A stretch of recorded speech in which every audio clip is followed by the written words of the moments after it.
예수님은 이 땅에 오셔서 하늘의 권세로 귀신 들린 자들로부터 귀신을 쫓아내시고 또 많은 병자들에게 일일이 손을 대면서 치유를 하셨습니다.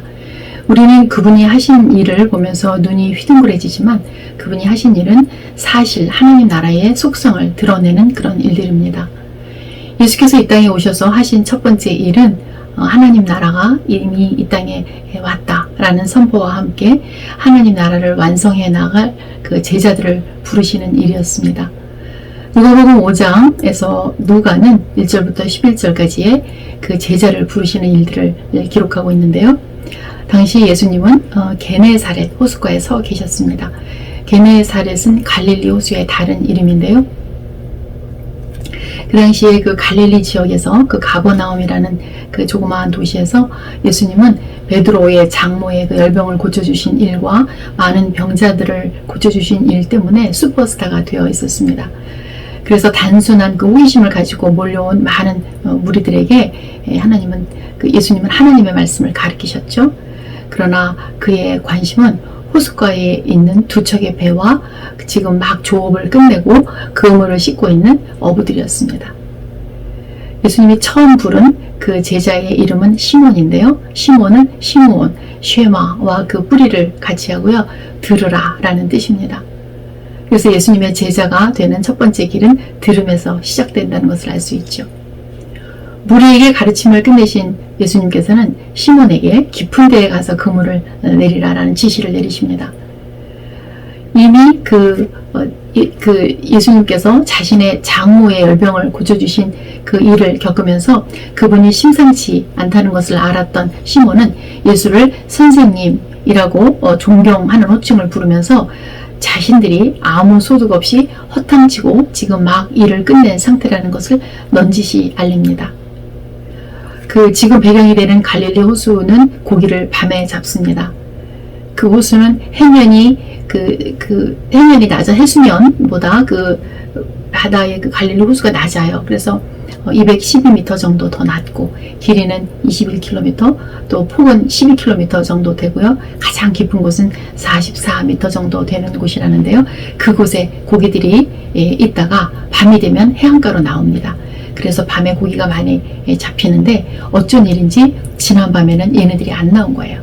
그래서 베테랑 어부가 지금은 거기 물고기가 없다는 것을 잘 알고 있는 거죠. 그렇지만 시몬은 예수님께 오늘은 허탕입니다. 이 비즈니스는 제가 잘 아는데요. 이렇게 말하지 않습니다. 말씀에 의지하여 그물을 내리겠다 이렇게 말하죠. 그래서 어떻게 됐나요? 6절에 보면은 그렇게 하니 고기를 잡은 것이 심이 많아 그물이 찢어졌다 이렇게 말합니다. 기쁜 일이죠. 난리 났죠. 시몬은 이 일을 바라보고 있던 동무들을 막 불러서 도와달라고 그러죠. 그래서 같이 그 물고기들을 배에다 실었는데 두 척에 가득 채우고 배는 거의 잠기게 될 정도가 되었습니다. 이제 선창가에 가서 내려놓기만 하면 돈이 굴러 들어오는 그런 기쁜 순간에 베드로는 8절을 얘기합니다. 시몬 베드로가 이를 보고 예수의 무릎 아래에 엎드려 이르되 주여 나를 떠나소서 나는 죄인이로소이다 하니, 얼마 전까지 이분을 선생님이라고 불렀던 시몬은 이제 그를 주님이라고 부릅니다.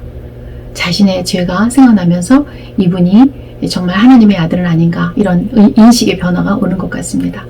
그래서 두려워서 주님 보고 떠나달라고 부탁을 합니다. 그러나 그때 주님께서는 두려워 말라 이렇게 위로하시고 이제 죄인인 너를 하나님 앞에 설 수 있는 자로 만들고 또 다른 사람을 낚는 사역에 동참하게 하겠다 이렇게 말씀을 하시죠. 사실 이 부름을 거절할 이유는 많죠. 낮에 그물을 던지라는 그 예수님의 지시가 전문가인 시몬의 생각으로 볼 때는 비합리적이고 비논리적이죠. 게다가 제자로 나를 따르라고 부르시는 시점이 하필이면 정말 잡힌 게 없어서 배가 텅텅 비었을 때가 아니라 배가 가득 차서 비즈니스가 피크가 될 때입니다. 사실 난 주님의 부르심을 이해하지 못하겠습니다. 이렇게 말할 법도 한 그런 순간입니다. 그러나 시몬은 그 장모의 그 열병 치유로부터 또 오늘 그 두 배에 가득 찬 이 물고기 이 두 가지 사건을 보면서 예수님의 그 온전한 그 사역, 온전한 인도, 이것을 목격한 사람이 되어버렸습니다. 그래서 시몬 자신은 자신이 알고 있는 세상은 갈릴리가 다지만 자기보다 더 많은 것을 알고 계신 그 주님, 이분이 주님이시구나 라는 것을 인식해가고 있는 것입니다. 그리고 그는 그때 함께 놀랐던 세베대의 두 아들 야고보와 요한과 함께 그들의 육지를 배에 대고 또 모든 것을 버려두고 예수님을 따라 나서는 여정을 시작합니다. 세베대란 이름은 공급자이신 하나님이란 뜻인데요. 이제 그의 두 아들 야고보와 요한도 아버지, 육신의 아버지의 공급을 떠나서 진정한 공급자이신 하나님을 따라 나서는 그런 모험길을 시작한 것입니다. 그리고 이제 예수님은 그 제자들에게 하나님 나라의 특징을 보여주는 두 개의 훈련을 시작하는데요. 하나는 12절부터 16절까지 나병 들린 사람 치유하는 것과 또 하나는 17절부터 26절까지 그 유명한 중풍 환자를 고치신 이야기입니다. 먼저 나병 환자 이야기를 해보죠. 한 동네에서 그 예수님은 온 몸에 나병이 들려서 만지면 안 되는, 접촉하면 안 되는 그런 나병 환자에게 직접 손을 내밀어서 대시고 그 환자를 치료해 주십니다. 그리고 제사장에게 그 몸을 보여서 깨끗하게 됨을 입증하라 이렇게 얘기를 해주시죠. 짜라트라는 그 나병은 치다, 건드리다, 손을 대다 이런 데서 생겨난 그런 말인데요. 몸이 자기 장기의 일부를 자기 지체로 인정하지 못해서 내치고 잘라내는 그런 병입니다. 그래서 발가락을 공격해서 떨어뜨리고 또 귀를 허물어뜨리고 심지어 눈도 정말 떨어져 나가서 실명을 하게 되는 그런 불치의 병입니다. 이 병은 구약에서 그 민수기 12장에 보면은 그 모세가 구스의 여인과 결혼하는 것을 보면서 그것을 막 비방하고 욕을 했던 그 미리암, 그 일에 주동을 했던 미리암이 걸렸던 병이기도 하는데요. 그래서 이 나병은 비방과 관련이 되는 그런 병입니다. 이 병을 치유하는 방법은 오히려 부정한 것을 접촉하면 안 되는 제사장만이 가서 그 환부를 들여다보고 또 제사장 위임식과 똑같은 절차를 해주고 함께 예배를 드림으로써 치유를 할 수 있습니다. 그래서 제사장이신 예수님께서 지금 만지면 안 되는 이 불치병, 나병 환자를 만지시고 유일하게 고칠 수 있는 사람으로서 지금 그를 고쳐주시는 겁니다. 그래서 그 나병 환자가 그 12절에서 주여 원하시면 나를 깨끗게 하실 수 있나이다 이렇게 표현하는 거죠. 예수님은 지금 시몬과 야고보와 요한 이 제자들에게 이런 일들이 제사장이 할 일이고 제자의 사명임을 가르쳐주고 계십니다. 오늘날 이 땅에 교회에 가정에 자기 지체인 줄 모르고 비방하고 공격하고 서로 미워하는 것, 이것이 영적 나병이죠. 이런 일들을 해결해야 되는 사람들, 그런 제사장이 바로 우리들인 것입니다. 이 땅에 오셔서 접촉하면 안 되는 사람들을 찾아가서 접촉하시고 그들을 고쳐주시려고 오셨던 그 예수님, 그분의 제자들에게 직접 찾아가서 그들을 고쳐주라고 말씀하고 가르쳐 주시고 있는 것입니다. 두 번째 훈련은 5장 17절부터 26절까지인데요. 우리에게 너무나 익숙한 중풍병자와 4명의 친구 이야기죠. 이 사건을 마가복음 2장 1절에서는 가버나움에 있는 예수의 집에서 일어났다고 얘기하고 있고요.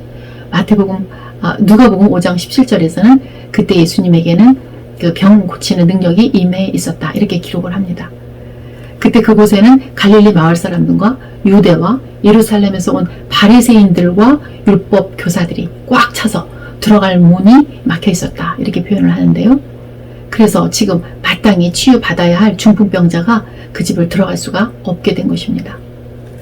중풍병자는 그 손발이 마비돼서 스스로 힘으로 예수님께 나아갈 능력을 상실한 자죠. 손발이 마비되다라는 그 헬라어의 페랄리티코스라는 말은 손발이 누그러져서 없어졌다라는 그런 의미가 강한데요. 이거는 뇌에서 몸으로 전달되는 어떤 신경이 마비되어서 몸과 이 머리가 연결이 안 되는, 그래서 생기는 병인 것입니다. 그러니까 몸이 머리를 붙들지 못해서 나오는 병, 그것이 중풍이죠. 그런데 이 환자가 집안을 메운 그 사람들 때문에 그 예수께 다가갈 수 없을 때 이 환자들이 그들의 손과 발이 되어서 그 막힌 문이 막혀 있으니까 못 들어가니까 그것을 피해서 지붕의 기와를 뚫고 예수님께로 그를 데리고 갑니다. 이걸 맡고 있던 사람이 아까 누구라고 그랬습니까? 예루살렘에서 온 그 바리새인들과 율법사들이라고 그랬죠. 그들은 이방인도 구원을 받을 수 없고 또 나병 환자도 중풍병 걸린 사람도 여자도 어린이도 다 안 되고 오로지 유대인 남자만 성전에서 예배를 통해서 하나님께 나아갈 수 있다고 믿었었죠. 이런 가짜 머리들의 그 문을 막고 있음, 그런 것들을 뚫고 그 문이 막혔을 때 천국은 침노하는 자의 것임을 보여주면서 이 지붕을 뚫고 예수님께 그 한 사람을 인도하는 그런 이야기인 것입니다. 이때 예수님이 그 환자를 보고 20절에 보면은 이 사람아 이렇게 얘기를 하는데요. 이게 테크론 이렇게 돼 있어요. 이게 내 자식아 이런 뜻입니다. 내 자식아, 이제 내 죄 사함을 받았느니라 이렇게 말해 주시는 겁니다. 이것이 죄인을 대할 때 예수님이 보여주셨던 그런 마음입니다. 마음 통하는 사람끼리 우리끼리 멋진 예배를 드리고 또 다른 사람들이 예수께 다가오는 그 문을 막고 있을 때 우리들은 그런 정말 병에 걸려서 몸에 마비된 사람들, 그런 사람들의 손과 발이 되어서 그들을 예수님께로 데려가는 삶, 그것이 영적인 중풍병을 고치고 회복하는 우리의 사명인 것입니다. 그렇게 두 개의 훈련과 연관하여 보라고 이제 누가는 예수님께서 레위라는 그 세리를 부르시는 이야기를 5장 27절과 39절까지 기록하고 있습니다. 이 레위는 마가복음 2장 14절에서는 알페오의 아들 레위다 이렇게 되어 있고요. 마가복음 9장 9절에서는 마테로 소개가 됩니다. 그러니까 이 이야기는 그 아버지 이름이 알페오, 여기서 그 실마리가 나오는데요. 알페오란 뜻은 바뀌다, 변화되다 그런 뜻이고요. 레위라고 하면은 그 연합하다, 그래서 들러붙다, 고착하다 그런 뜻이고, 또 마테는 마따디아에서처럼 그 하나님의 주신 선물 이런 뜻이에요. 그러니까 레위를 부르시는 사건은 그 유대인의 종교적인 그런 신앙에 고착되어 있는 레위를 변화시켜서 예수님께서 부르셔서 그 하나님의 선물인 마테로 변화시키는 그런 이야기인 것입니다. 레위는 레위인을 상징하는데 그 레위인은 거룩하게 보이는 흰옷을 입고 성막에 서서 멋있게 예배를 진행하는 그런 사람이 아니고요. 사실은 제사 후에 나오는 각종 그 내장, 기름, 또 핏덩어리, 그런 쓰레기 이런 것들을 치우고 짊어져서 진영 바깥으로 갖고 나가서 치우는 사람들이었잖아요. 이 레위인은 마치 인류의 죄를 십자가에 지고 영혼 바깥으로 나가서 돌아가시는 예수님을 상징하는 그런 사람들이었는데요. 예수님께 부름받은 레위가 예수를 위하여서 자기 집에서 큰 잔치를 베풀고 또 그 죄인들과 세리들을 불러서 섞이면서 그들이 예수님께 나아가도록 도왔다는 기록을 누가가 하고 있습니다. 이것을 옆에서 그 시몬과 제자들이 바라보면서 그 하나님의 나라가 임하면 또 그 하나님의 나라를 이루어가기 위해서 이 땅에서 변화된 레위로 자신들이 살아야 된다는 것을 배웠을 것입니다. 이처럼 새 옷으로 또 새 포도주처럼 신랑 되신 그 예수께서 이 땅에 오셔서 이렇게 많은 병자를 연속적으로 고치신 이유가 무엇이라고 생각하세요? 또 누가는 5장에서 이 4개의 장면을 연속적으로 계속 적어 내려간 이유가 무엇일까요? 예수님은 제자들을 불러서 이미 임한 하나님 나라를 이 땅에서 펼치며 살라고 하십니다. 예수님은 누가의 글을 통해서 우리가 성전에 들어가지 못하는 자와 예수께 나아오지 못하는 사람들을 주님께 이끌라고 말해주고 있습니다. 하나님으로부터 우리는 이 글을 받았죠. 우리가 그리고 이 글을 가지고 삶으로 살아나갈 때 그 하늘의 권세가 우리에게 임할 것입니다. 교회의 머리 대신 그리스도께 연결되어야 우리끼리 거룩한 예배에 만족한 교인이 아니라 세상에서 나병과 중풍병자를 치유하는 손과 발이 될 수 있습니다. 사지가 마비된 사람들을 우리들이 구원할 수 있습니다. 우리 모두 교회와 가정과 또 우리 주변을 정결하게 치우고 섬기면서 회복의 삶이 되기를 축복합니다. 기도하시겠습니다. 자신의 확신과 생각이 있지만 말씀에 의지하여 예수님을 따르는 성도가 되기를 기도합니다. 또 모든 소그룹이 방황하는 8월 한 달 동안 각자 먼저 안부를 묻고 또 필요한 영가족의 손과 발이 되어주는 그런 방학이 되기를 기도합니다. 두려워하지 말고 예수님을 따르는 하루가 되십시오.